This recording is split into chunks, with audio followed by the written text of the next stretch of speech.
오늘의 말씀은 요한복음 4장 1절에서 14절 말씀까지 제가 봉독해 드리겠습니다. 예수께서 제자를 삼고 세례를 베푸시는 것이 요한보다 많다 하는 말을 바리새인들이 들은 줄을 주께서 아신지라. 예수께서 친히 세례를 베푸신 것이 아니요 제자들이 베푼 것이라. 유대를 떠나사 다시 갈릴리로 가실새 사마리아를 통과하여야 하겠는지라. 사마리아에 있는 수거라 하는 동네에 이르시니 야곱이 그 아들 요셉에게 준 땅이 가깝고 거기 또 야곱의 우물이 있더라. 예수께서 길 가시다가 피곤하여 우물 곁에 그대로 앉으시니 때가 6시쯤 되었더라. 사마리아 여자 한 사람이 물을 길러왔음에 예수께서 물을 좀 달라 하시니 이는 제자들이 먹을 것을 사러 그 동네에 들어갔음이러라. 사마리아 여자가 이르되 당신은 유대인으로서 어찌하여 사마리아 여인인 나에게 물을 달라 하나이까 하니 이는 유대인이 사마리아인과 상종하지 아니함이러라. 예수께서 대답하여 이르시되 내가 만일 하나님의 선물과 또 내게 물을 달라 하는 이가 누구인 줄 알았더라면 내가 그에게 구하였을 것이요 그가 생수를 내게 주었으리라. 여자가 이르되 주여 물기를 그릇도 없고 이 우물은 깊은데 어디서 당신이 그 생수를 얻겠사옵나이까. 우리 조상 야곱이 이 우물을 우리에게 주셨고 또 여기서 자기와 자기 아들들과 짐승이 다 마셨는데 당신이 야곱보다 더 크니까. 예수께서 대답하여 이르시되 이 우물을 마시는 자마다 다시 목마르려니와 내가 주는 물을 마시는 자는 영원히 목마르지 아니하리니 내가 주는 물은 그 속에서 영생하도록 솟아나는 샘물이 되리라. 여자가 이르되 주여 그런 물을 내게 주사 목마르지도 않고 또 여기 물 길러오지도 않게 하옵소서. 아멘. 아멘. 오늘 말씀은 요한복음 4장 1절에서 15절 말씀까지 봉독해 드렸습니다. 한 주간도 말씀 안에서 승리하신 여러분들을 축복합니다. 아멘. 말씀 안에서 우리가 늘 기도하고 순종하고 그러한 순종 앞에 우리 하나님이 역사하셨음을 믿음으로 고백합니다. 믿음으로 나와서 하나님 앞에 예배하고 기도하고 찬양할 수 있는 것이 얼마나 큰 기쁨인지 몰라요. 그게 얼마나 큰 축복인지 모릅니다. 세상을 이기신 예수 그리스도를 바라보면서 우리 또한 예수 그리스도가 승리하셨듯이 우리도 승리할 줄로 믿습니다. 예수 그리스도가 순종과 사랑으로 우리에게 부어주신 그 성령의 은혜가 아멘이 되고 우리의 삶의 능력이 되기를 축복합니다. 할렐루야, 할렐루야. 오늘 말씀은 요한복음 4장 1절에서 15절 말씀을 통해서 우리가 또 믿음의 삶을 한번 점검을 해보고자 합니다. 예수님이 공생의 기간 동안에 많은 일들을 행하셨어요. 많은 사람들을 만나고 많은 일들을 행하셨는데 그 중에 가장 많이 하셨던 게 병자를 고쳤던 일 같아요. 아픈 사람들을 만나서 그 사람들을 치유하고 하늘의 복음을 전하면서 이렇게 그 사람들의 영혼을 구원하는 일들을 하나님이 가장 많이 하시지 않으셨을까. 또 이게 부와 명예를 가진 사람들을 만나서 높은 자리에서 이렇게 그런 이런 경제를 논하고 또 사회를 논하고 그런 것들을 논했던 것이 아니라 가장 낮고 천한 자들을 찾아오셨고요. 고아와 가부를 더 마음을 쏟아주셨어요. 예수님이 하신 일들이 그렇죠. 또 이제 죽은 사람을 살리는 기적 같은 일도 행하셨고 또 많은 사람들을 먹이는 오병이어와 같은 기적도 행하셨고 또 귀신을 내쫓아서 돼지 속으로 들어가서 돼지가 물에 빠지는 그러한 일들도 행하셨죠. 그리고 이제 제자들을 통해서 또 오늘의 말씀을 보니까 요한보다도 많은 세례를 행하셨다. 그 뭐예요? 세례를 행한 거는 회개하라 천국이 가까워 왔다. 하나님을 믿으라. 하나님을 믿는 하나님의 백성으로 살아라 해서 세례를 베풀었죠. 오늘은 예수님께서 어디를 가셨냐 하면 유대를 지나서 갈릴리로 가시는데, 유대를 지나서 제자들과 함께 갈릴리로 향하셨어요. 사마리아라는 땅을 지나가게 되었어요. 사마리아에서도 오늘 도착한 것은 어디예요? 수가성. 수가성에 도착을 했는데 몇 시쯤 되었다고 했어요? 6시. 6시가 지금 우리의 시간으로 말하면 몇 시냐면 12시, 정오 12시. 정오 12시쯤 수가성에 도착을 했는데 제자들이 시내로 이제 점심시간이 되었으니까 먹을 것을 구하러 갔어요. 예수님 혼자 남게 되었는데 이렇게 보니까 우물이 있는 거예요. 그래서 우물은 물이 있는 곳이니까 쉴 수가 있잖아요. 사막에서 막 뜨거운 데서 못 쉬니까 그 우물 곁에 쉬려고 우물 곁에 이렇게 앉으셨다라는 거예요. 우물 곁에 있다 보니까 이제 목이 말라요. 정오니까 햇빛이 굉장히 뜨겁잖아요. 그곳은 이제 열대지방이다 보니까 한낮에는요 뜨거워서 사람들이 움직이지 않아요. 에? 그러니까 그 지방 사람들은 생활의 패턴이 어떻게 되냐면 직장 생활을 해도 점심시간이 보통 12시부터 2시, 3시 이렇게 하면 점심시간을 2시간, 3시간을 줘요. 왜냐하면 그 시간에는 너무 뜨거워가지고 일을 할 수가 없어. 돌아다닐 수도 없고 일을 하다가 잘못하면 열사병에 걸려서 죽게 되거든요. 그래서 그 시간에는 점심을 먹고 잠을 자는 시간을 갖는다는 거예요. 그래가지고 그러고서 그냥 해가 조금 이렇게 뜨거운 햇빛이 약간 수그러들었을 때 그때부터 다시 일을 하기 시작을 한다는 거죠. 사마리아를 지나가는 예수님의 발자취는요 가장 낮은 자를 찾아오시는 발자취예요. 가장 아프고 힘들고 연약한 사람들을 직접 찾아가는 예수님을 생각하게 되는 그런 사건이 되는 것입니다. 희망도 없고 소망도 없고 오늘을 어떻게 살아야 되는지 내일을 어떻게 살아야 되는지 깜깜한 사람들이 있어요. 그렇죠. 그런 사람들에게 예수님은 찾아오시는 거예요. 그런 사람들은 예수님을 찾아갈 힘과 마음이 없어요. 어떻게 하면 어떻게 살아야 되나, 어떻게 죽어야 되나, 이런 근심과 걱정 앞에 있을 때 예수님을 찾아간다는 생각을 하지 못해요. 그런 자들에게 예수님은 찾아와 만나주시는 거죠. 예수님은 찾아와 손을 내밀어 주시는 거예요. 내가 있어. 내가 너와 함께 할게. 내가 너를 도와줄 거야. 이렇게 찾아와 만나주시는 거예요. 사마리아는 또한 어디를 의미하냐면 땅끝을 의미해요. 땅끝을 의미하는데 사도행전 1장 18절에 보면 오직 성령이 너희에게 임하시면 너희가 권능을 받고 예루살렘과 온 유대와 사마리아와 땅끝까지 이르러 내 증인이 되리라 하시니라 라고 말씀하셨죠. 예수님의 혈통을 가지고 있는 곳이 예루살렘이에요. 그렇죠? 그런데 예루살렘에서 너희가 증인이 되어야 된다라고 얘기해요. 또 사마리아에서 너희가 증인이 되어야 된다라고 얘기해요. 예루살렘과 사마리아가 땅끝이라는 거예요. 땅끝. 복음이 전해져야 되는 땅끝. 그쵸? 복음이 어디에서 시작됐어요? 예루살렘에서 시작됐단 말이에요. 성전도 거기에 있어가지고 이스라엘 사람들은요 이렇게 적금을 든대요. 적금. 저도 이제 회갑이 되면 크루즈를 한번 가기 위해서 적금을 들었던 일이 있는데 이스라엘 사람들은 적금을 드는데 왜 적금을 드냐? 평생에 한번 예루살렘에 있는 성전에 가기 위해서 적금을 든다는 거예요.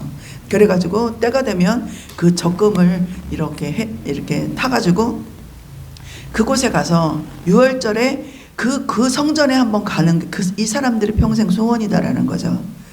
근데 거기 가면은 무지하게 짓밟혀 죽잖아요. 너무 사람들이 많이 와가지고. 그런데 왜 복음이 시작된 예루살렘인데 왜 거기가 땅끝일까? 이것도 한번 나중에 은혜를 나눌 때가 있습니다. 수가성이라는 곳에서 지금 예수님은 사마리아 여인을 만나는 사건이 발생을 합니다.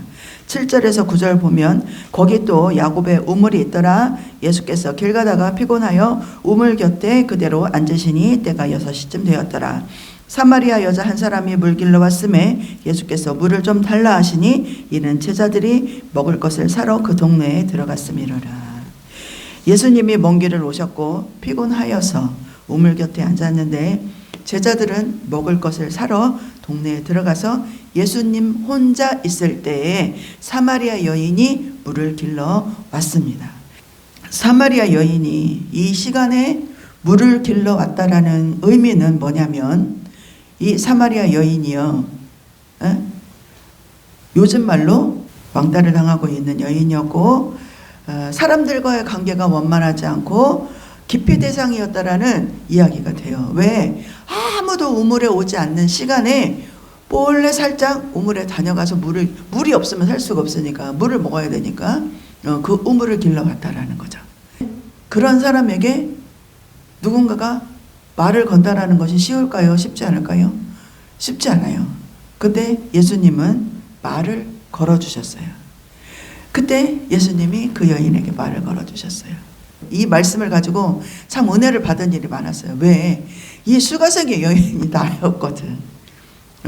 이 수가성의 여인이 나라는 생각이 참 많이 들었어요. 그래서 이 말씀을 가지고 묵상을 하면서 은혜 받은 일이 참 많았는데 지금도 마찬가지인 게 뭐냐면 굉장히 외롭잖아요. 누군가가 나에게 말을 걸어주기를 원하고 누군가가 나한테 다가와서 내 손을 잡아주기를 원하는 그런 시간들이 굉장히 많이 있어요. 물론 일을 하면서 뭐 한가한 시간을 보내는 거는 아니에요. 굉장히 바쁘고 분주한 시간들을 보내지만 내가 영적으로 메말라가는 시간들이 있다라는 거죠. 영적으로 갈급해지는 시간들이 있어요. 누군가가 함께 하나님의 은혜를 나누고 싶고 누군가와 함께 공유하고 싶은 그런 시간들이 참 많이 있다라는 거죠. 근데 그런 갈급함 속에 있는 나에게 누군가가 찾아와서 이렇게 얘기를 해준다면은 그게 막 본물이 터지는 거예요. 그렇듯이 이 여인에게 누가 말을 걸어요? 예수님이 말을 걸어. 뭐라고 말을 걸어? 나한테 물을 좀 주세요 라고 말을 걸어온다는 거죠. 그러면 이 시대적인 배경을 봤을 때 오늘 말씀에 뭐라겠어요? 유대인과 사마리아 사람은요 벽이 있어요. 벽이 있어서 유대인이요 절대 사마리아 사람들에게 상종을 하지 않아요. 원수적인 관계를 가지고 있었다. 말 한마디도 섞지 않을 정도의 높은 장벽을 가지고 있는 게 유대인과 사마리아 사람들과의 관계였어요. 그런데 예수님은 유대인이었고 유대인이었음에도 불구하고 사마리아 여인에게 말을 걸어오니까 사마리아 여인이 놀랬죠. 사마리아인조차도 자기에게 말을 걸어오지 않는데 유대인인 사람이 나한테 말을 걸어오니까 사마리아 여자가 놀랄 수밖에 없었습니다. 하나님의 이름을 듣고 하나님의 이름을 믿고 하나님의 사람으로 살아갈 수 있는 것은요 우리에게는 기적 중에 기적이라는 생각을 혹시 안 해보셨나요? 이 지구촌에 혈통도 그러니까 우리가 이스라엘 백성이 아니잖아요. 혈통이 아니잖아. 그 혈통이 아닌 이방인에 속한 자잖아요. 그러한 내가 하나님의 복음을 듣고 하나님의 말씀을 듣고 하나님을 의지하면서 하나님 중심의 삶을 살아가고 하늘의 비전을 바라보고 살아간다는 것이 얼마나 기적인가에 대해서 한번 생각을 해보셨을까요? 그 말씀이 나에게 이 말씀이 하나님이 우리에게 허락하신 이 말씀이 나에게 아멘 주님 이 말씀이 나를 향한 하나님의 뜻입니다라고 고백할 수 있는 것이 얼마나 큰 은혜고 기적 중에 기적인지 몰라요. 전 세계 인류가 75억 그 중에 한 사람 그 중에 한 사람인 내가 이 하나님의 말씀 복음의 증인으로 설 수 있다는 것이 얼마나 기적인 게 몰라요. 그렇게 나를 택하신 하나님이 나를 찾아오신 거예요. 우리를 찾아오셨어요. 만날 시간을 택해서. 그 시간이 언제였어요? 그 시간이 언제였어요? 정오. 정오는 어떤 시간이에요? 내가 가장 힘들 때. 내가 그 우물가에 가고 싶었겠어요? 그 뜨거운 데 가고 싶었겠냐고요. 안 가고 싶었어. 그러니까 내가 가장 힘들고 고통스럽고 어려운 시간, 견뎌내야 하는 시간, 뭔가를 견뎌야 하는 시간, 그 고통의 시간에 예수님은 우리를 찾아와 주셨고, 내가 끌어안고 살고 있는 문제를 해결해 주시겠다고 말씀을 하시는 거예요. 은혜이지 않아요? 예수님이 찾아오시는 곳은 마음이 해지고 상처로 찢겨지고 고통이 깊을 때 나를 찾아와 내 손을 잡아주셨습니다.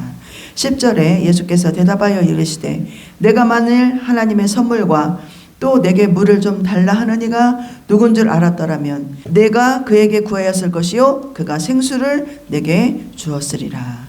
여기서 예수님은 이제 전도를 시작해요. 어려운 사람을 찾아가서 전도를 시작하는 거야. 네가 구하면 하나님이 줄 건데 왜 너는 네가 그것을 구하지 않느냐라고 이야기를 합니다.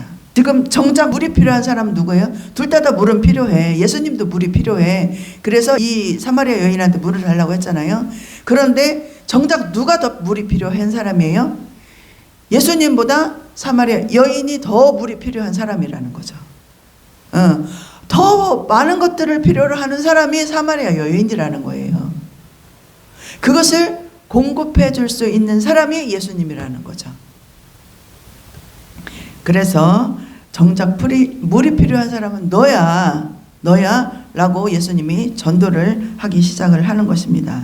11절 12절에 여자가 이르되 주여 물기를 그릇도 없고 이 물은 깊은데 어디서 당신이 그 생수를 얻겠사옵나이까? 우리 조상 야곱이 이 우물을 우리에게 주셨고 또 여기서 자기와 자기 아들들과 짐승이 다 마셨는데 당신이 야곱보다 더 크니이까? 라고 물어봅니다.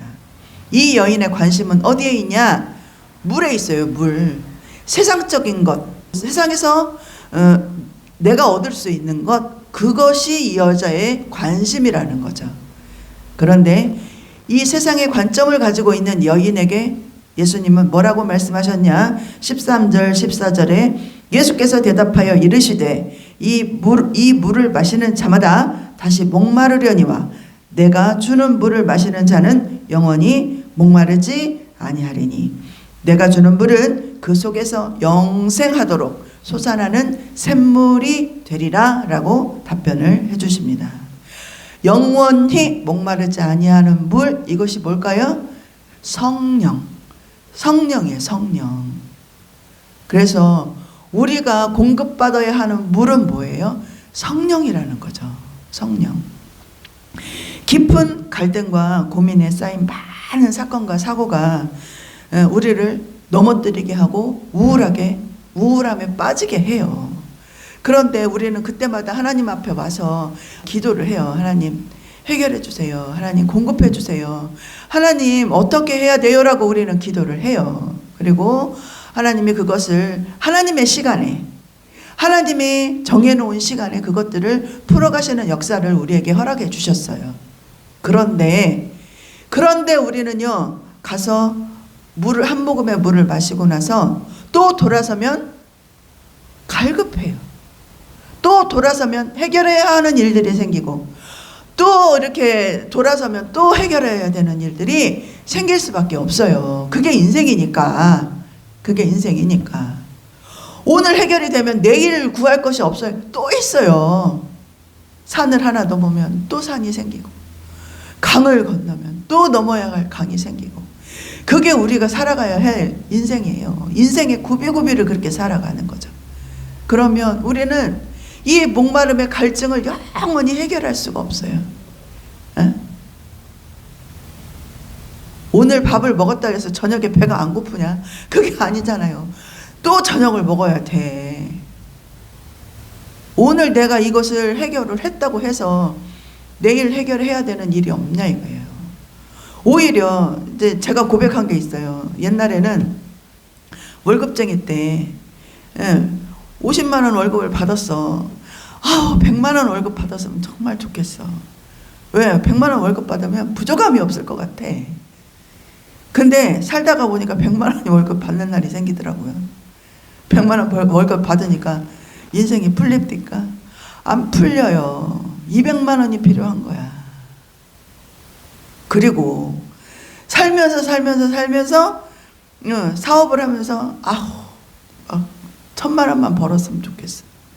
1000만 원 벌으니까 2000만 원 쓸 일이 생겨. 지금요 5천만 원 벌으니까 1억 쓸 일이 생겨요. 아니에요? 우리가 조금 이렇게 한 모금 물 먹는 거 가지고는요 우리가 아무것도 해결할 수가 없어요. 그러면 예수님이 답을 주셨잖아. 영원히 목마르지 아니하는 물을 너에게 주겠다. 그것이 성령이라는 거죠. 우리가 성령님의 인도하심을 따라 성령의 은혜를 받고 성령님이 지시하시는 땅으로 가고 성령님이 지시하시는 일을 행할 때 우리는요 너무도 풍족해서 쓰고 남는 오병이 이어와 같은 기적들이 일어난다는 거예요. 나눠도 남는 그러한 기적이 우리 안에 일어난다는 거죠. 오늘 당장 필요한 물 한 모금, 오늘 당장 필요한 것으로 채우는 급급함에 만족할 것이 아니라 뿌리가 달라져야 돼요. 뿌리. 우리가 세상을 바라보고 사는 시선이 하나님의 시선으로 바꿔지는 뿌리가 성령 안에서 내려져야 된다는 거죠. 그러면 뿌리가 바뀌었으면 뭐가 바뀌어요? 나무가 바뀌어요. 자라나는 게 바뀌어요. 잎도 바뀌어요. 잎. 아카시아 나무는 아카시아 잎을 맺겠죠. 침엽수는 침엽수를 맺고 화렵수는 화렵수의 나무 잎이 맺혀져요. 그렇듯이 또 뭐가 바뀌어요? 열매가 바뀌죠. 포도나무는 포도 열매를 맺을 것이고 사과나무 뿌리는 자라서 사과를 맺을 것이고 열매가 바뀌어요. 열매가 너무 기가 막히지 않아요?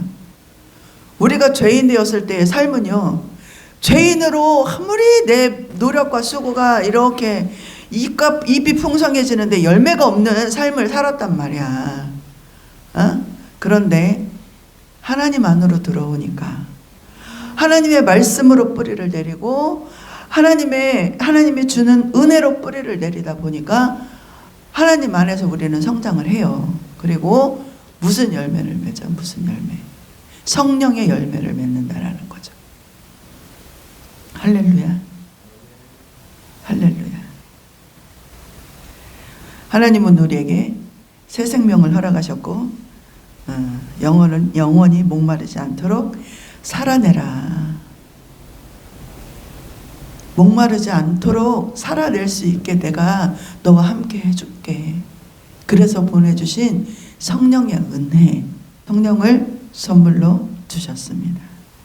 15절에 여자가 이르되 주여 그런 물을 내게 주사 목마르지도 않고 또 여기 물 길러 오지도 않게 하옵소서. 이것이 우리의 소망이에요. 우리가 말씀과 은혜 가운데 살다가 또 물 길러 가면 되겠어요? 안 되겠어요? 또 세상으로 나아가고 세상적으로 살아가면 또 물 길러 가야 되는 일이 발생을 해요. 또 정오를 맞이하는 시간이 발생을 해요. 우리는 그러한 시간을 다시 불러오면 안 돼. 우리는 그런 시간을 뛰어넘어서야 된다는 거예요. 왜? 오늘 주님을 만났으니까, 주님께서 내게 성령을 주겠다고 약속을 하셨으니까. 할렐루야. 할렐루야. 이것이 우리의 소망이에요. 이것이 우리의 기도이고요. 우리의 간절함입니다. 예수 그리스도의 생명의 말씀이 우리의 갈급함을 채우고 이 모든 고난을 이기는 힘과 능력이 되기를 축복합니다. 할렐루야. 할렐루야. 오늘 다른 거는 다 잊어버려도 뿌리를 주 안에서 내려야 된다. 내가 성령의 뿌리를 내리면 성령의 열매가 맺는다. 이 말씀을 특히 더 기억해 주시기를 간절히 부탁을 드립니다. 하나님 감사합니다. 우리에게 오늘 사마리아 여인을 통하여서 귀한 말씀을 허락하여 주시니 아버지 감사를 드립니다. 그렇습니다. 주님, 우리는 메마른 자였습니다. 우리는 목마른 자였습니다. 우리는 갈급한 자였습니다. 주님, 그러한 우리를 찾아와 내가 너에게 영원히 목마르지 않는 샘물을 주리라 약속의 말씀을 우리가 아멘으로 취합니다. 주님, 성령의 주님께서 허락하신 성령의 은혜가 우리의 삶에 공급되어져서 영원히 목마르지 아니하는 모든 갈급함을 채우는 그러한 은혜로 우리에게 다가올 수 있도록 허락하여 주시옵소서. 우리가 다시 정말 이 정오의 시간에 우물가를 찾아가는 일이 다시 있지 않도록 우리의 삶을 주님의 은혜로 채워주시기를 주님 간절히 기도를 드립니다.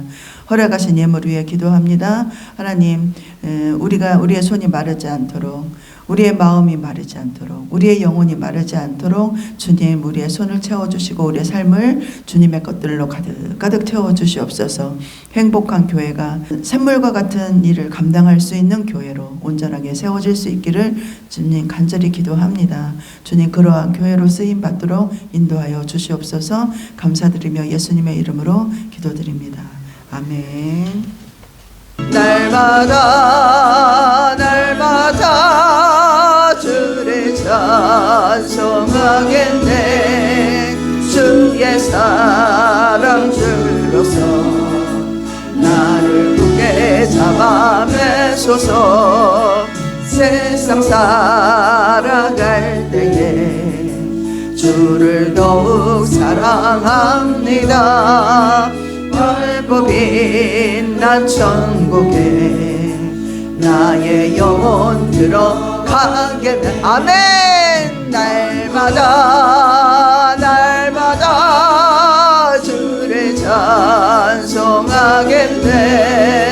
주의 사랑 줄로서 나를 굳게 잡아매소서.